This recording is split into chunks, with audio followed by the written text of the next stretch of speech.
Hello, and welcome to another Contemplative Living, where we talk about concepts to bring contemplation into our everyday lives.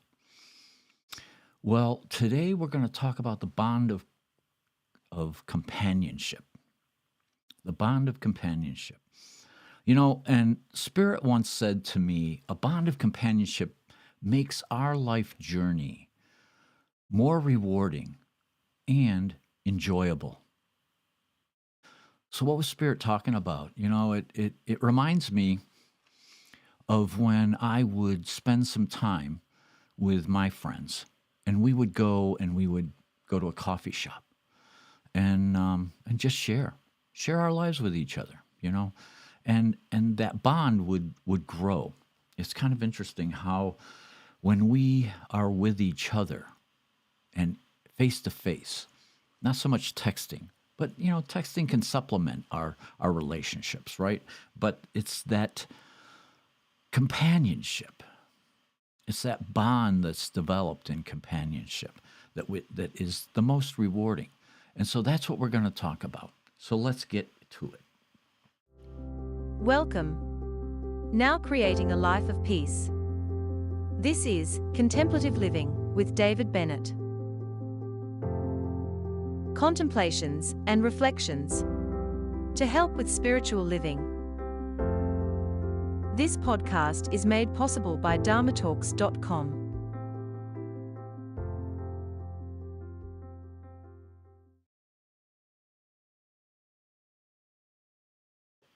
All right. Well, we're talking about, I was just mentioning the coffee shop, and every morning when we're doing these podcasts, I always have a cup of joe with me. It's my morning comfort. And so here we are. We're going to have a conversation. We're going to have a conversation about companionship. Because I think of a lot of my friends, we're, especially after my near-death experience and my life took a turn toward a more spiritual slant, a lot of my friends are spiritual friends. And I have found that working and playing and enjoying life with spiritual friends is so much more rewarding. My old friends before my near-death experience, I still cherish them. But there's something missing. Adding that spiritual element really, really helps amplify what it is that we're going to talk about today. So, admirable friends, companions, and colleagues complete our spiritual life. This is something that the Buddha said when he was talking about those on a spiritual path, and how when you have admirable friends, companions, and colleagues, how that will help you, inspire you along the Eightfold Path. So, we want to live a good life. And when we have friends, admirable friends, that can buoy us up and help us and keep us on the path, it's important to have those types of friends. It's important to bring that into your life because we all need support. We all need that. And we also need to support others when we can give and take. That's the circle. That's the hoop. That's the completion of everything is giving and taking, not just receiving and not just looking to receive, but also looking to give. So having admirable friends that can complete us and help us and encourage us and allow us to help them and encourage them amplifies that bond, that companionship bond. So companionship is more potent when we disclose our sadness, frustration, joys, and fears with each other. Companionship, when you think about it, is a powerful bond that can provide us with comfort and support and a sense of belonging. But this bond becomes even stronger when we're willing to open up and share our deepest emotions and share those emotions with each other. When we disclose our sadness, our frustrations, and our joys to someone that we trust, it helps us connect on a deeper level and allows us genuine understanding. You know, sharing our vulnerability, easy for me to say, sharing our vulnerabilities can be scary because it exposes us in ways that make us feel vulnerable. All right, finally got that word out, vulnerable.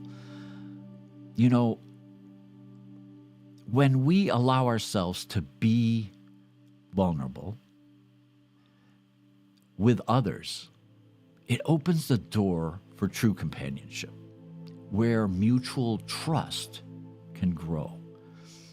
Because that's what happens when we share in that deep level. Trust is built. And in today's fast-paced world filled with technology-driven interactions, and those technology interactions, you know, they often lack the depth and sincerity, and many times can be misunderstood the intent because we're not in the physical presence. We don't see the body language that goes along with it. So it's hard to feel the sincerity sometimes. But having real conversations about what matters most to us becomes increasingly rare these days. Yet doing so makes all the difference in building strong relationships based on empathy and compassion. So let's take some time out of our busy schedules to connect with those around us. Connect through honest and sharing emotions, even if it feels uncomfortable at first. You know, some of us, especially us guys, you know, we don't share our feelings. And so it can feel a little uncomfortable. But intimate companionship is more potent when we're willing to reveal who we truly are inside without fear of rejection or judgment. That's where we find the power of a true bond. So it's easier to process life's emotional charged experience with companions. You know, I've had some emotionally charged experiences in my life. You know, near-death experiences, spiritually transformative experiences, dealing with stage 4 lung and bone cancer, and presently dealing with bladder cancer. I mean, these things can be, you know, incredibly emotionally charged. But having friends there to support, and when our friends are going through these, to be there for them, to support them, to give them words of encouragement, to empower them to work through life's challenges. You know, that makes it that much easier to keep moving forward. So, listening is the superpower of all friendships. I learned this way back when especially when I was just starting out as a spiritual counselor, an NDE mentor. Listening and listening intently. And while you're listening, holding that person in complete wholeness. See them as complete and whole, not broken, not challenged. See them as whole and listen to what it is they are conveying, especially when they have a challenge in their life, especially when things are just not going the way they always are meant to be. Hey, this is life, and we all go through that, right? So let yourself be a friend and listen with all that you have. Because interpersonal connections with eye contact, encouraging expressions, and closeness are vital for our health. Just as vital as food and exercise. There have been studies that show that, our brains are wired in such a way that the synapse fire and create emotion, especially when we find something of joy, when we share something of joy, or rejection. It creates emotions of sadness or joy. So we're wired that way. And we know this. We know this. There are studies that have proven this, that when we're in personal contact with someone, that those encouraging expressions that we can give someone, a smile, right? What's more encouraging than a good, healthy smile? That goes a long way. It goes a long way in your bond of companionship, but it also goes a long way in helping others. Aristotle talked about how, it takes a village. And that's so true, because we all help each other. We all need to support one another in order to get through life. That's what it's really all about. So when we can interact in that way, it nourishes us, it feeds us, it gives us what we need. And it creates a whole and healthy mental attitude. So friendships and the bonds with friends, that companionship, that's what helps us to be healthy mentally, emotionally, spiritually. And we bring that into all of our interactions. So we see that all our relationships are part of a broad spectrum of interconnectedness. We're social beings, so our lives are intertwined with those around us. From the people we see on a daily basis to the strangers that we pass in the street, or that store clerk that you just bought a pair of shoes from. Every single relationship has an impact on us and vice versa. So it's impossible to fully understand without taking into account our connection with others. We can't gather that understanding. We can't grow without looking at that interconnectedness. The spectrum of interconnectedness stretches far beyond just human relationships. It extends into nature. Look at how when you take a walk through nature, how suddenly you're being filled, how you're expanding your awareness. So that interconnectedness goes far beyond just the human relationship.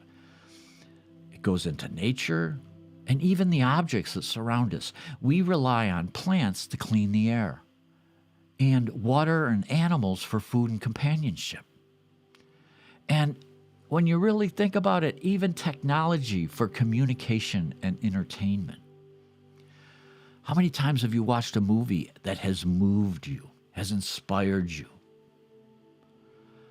So technology does have a benefit, but it's important to recognize that every action we take can have a ripple effect. And I saw this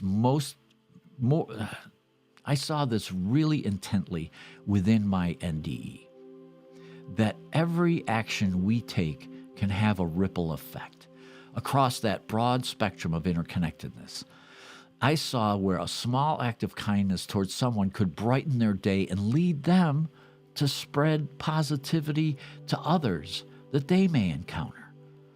And also, on the other hand, our negative actions or attitudes can also have harmful consequences. So when we acknowledge our place in this vast network of relationships, we can begin to cultivate more meaningful connections with those around us, while also considering how our choices may affect others beyond just ourselves. So when with friends, when we're with our friends, awareness goes out to see who needs encouragement, who needs guidance, and who just needs a laugh. You know, so when we're in a group of friends, our awareness, when we're doing it from our spiritual center, our higher consciousness, our true nature, when we bring that into our relationships, and when we bring that into a group of friends, then we're aware of someone who's not feeling right. And we're aware that someone needs a helping hand. That's when we're being really true friends. And that's when we're there for one another.